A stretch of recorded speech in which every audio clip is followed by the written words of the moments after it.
world give us their judgment about future developments that could come from lone wolf terrorists.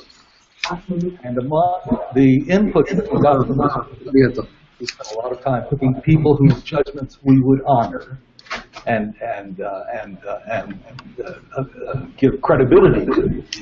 And this group told us that the lone wolf situation gets worse before it gets better. These are single individuals that are bent on doing damage in some way or in pursuing their goals in some way that benefits themselves or groups they belong to. The lone wolf phenomenon is one of the cases where history does not give us a complete or even an appropriate picture of things do get worse before they get better, because the amount of power that these people control grows over time. We asked the questions about who these people were, how they became radicalized, and what perspectives they might have for the future. So Ryan, while I agree with you that an interesting and important beginning is to look at history, a much different picture emerges when you turn it around and say, what can happen in the future that was not seen in history? And here you would get a different picture of what can evolve, because the power of the tools, the objectives, the mergers, the overlapping interests of the actors changes over time. And there is no database to go to find out what that picture is.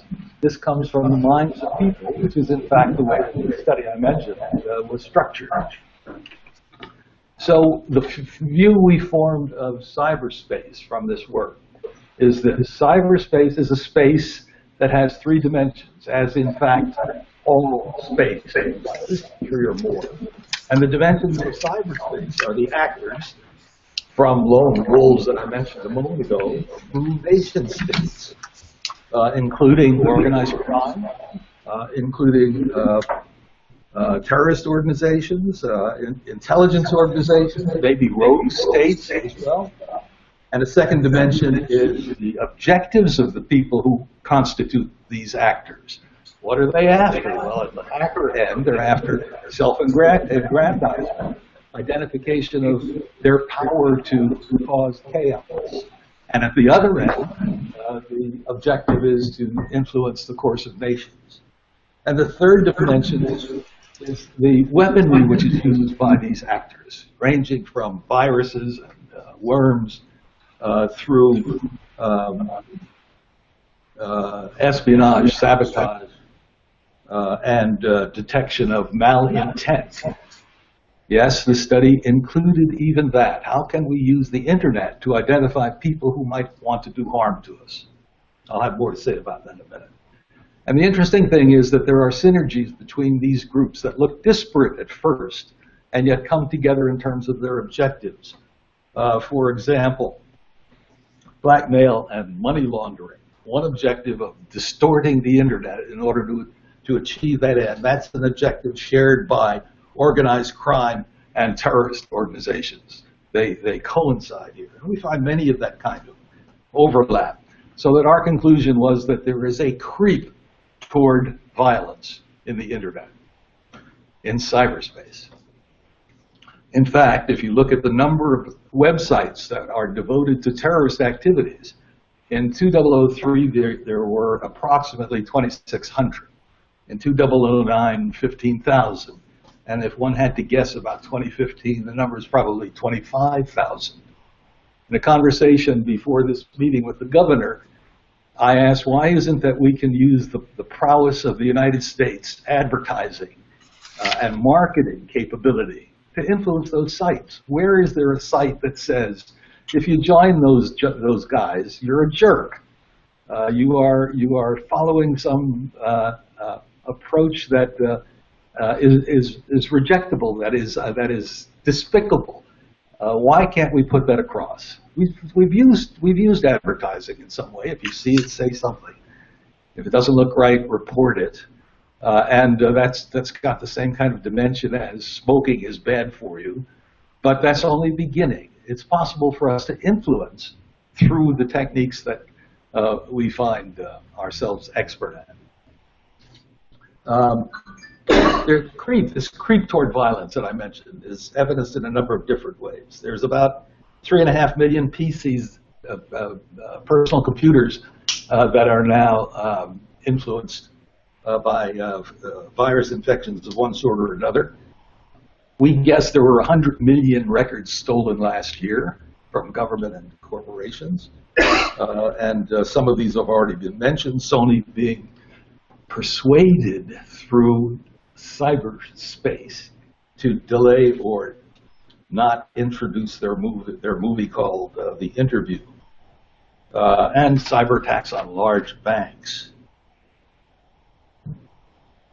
There's a continuing call for violence from Al-Qaeda, for example, to influence individuals to join the ranks of the lone wolf.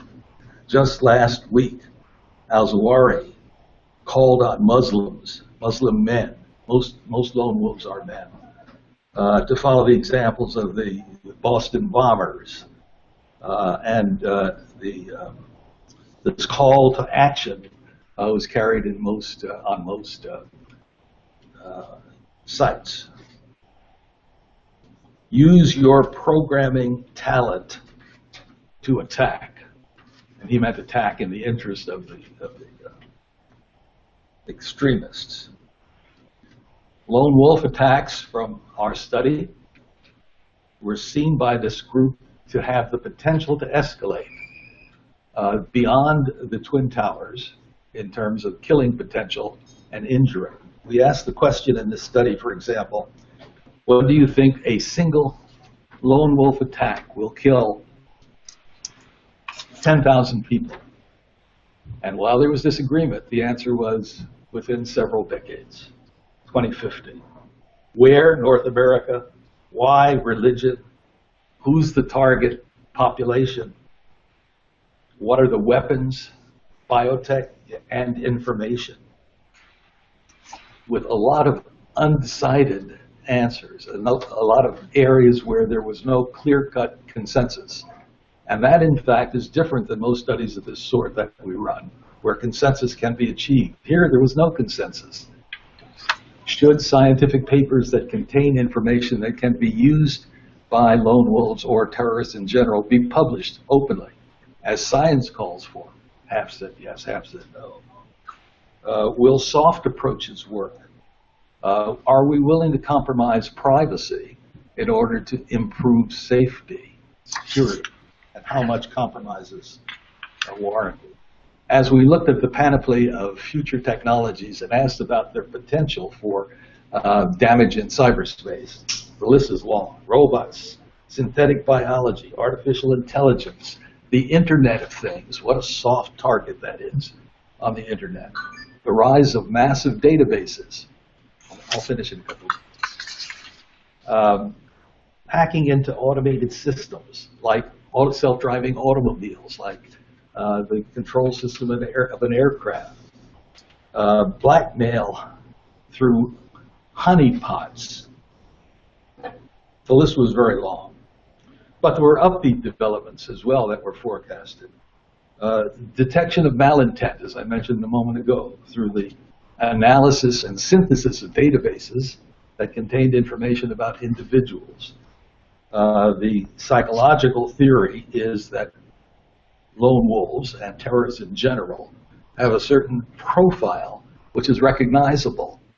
All of the information in this profile is contained in databases somewhere, most likely, or if not yet will be, so that there's a chance for an algorithm that can combine the information from these databases and assess the threat level of an individual. Assess malintent ahead of time. This is like the Minority Report short story, and the movie's called Minority Report. Find the crime before it occurs. Interdict yourself.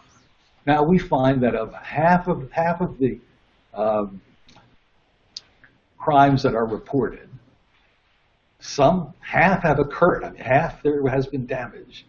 But for the other half, they have been interdicted successfully by standard police methods. including profiling, including um, um, uh, entrapment, what some people would call entrapment, at least creating synthetic false friends that ostensibly are going to help obtain weaponry. So in the end, we're left with questions that the ethics that we're seeking at this meeting has to address. Should we publish everything that may or may not be in our interest? How far should we go in this trade-off between liberties and threat reduction? As the possibility of large-scale destruction becomes evident, as we think it may well, 100,000 people eventually in a single episode, then the willingness to trade off grows. What about the stigma of false positives? Suppose this synthesis of databases that I talked about leads to the identification of people who are risky or perceived as risky. Do we label them as potential terrorists, and what do we do about that? And if we're wrong, think about how we have affected those people. So in the end, we do need a code of net ethics to which individuals and nations can ascribe it. Who will write it? Who will sign it? What's on it? Don't lie, Governor. Consider positions were swapped. Would we want that to happen to us? And does it improve things? All questions for that ethics statement yet to be written. Thank you. Thanks, Jim.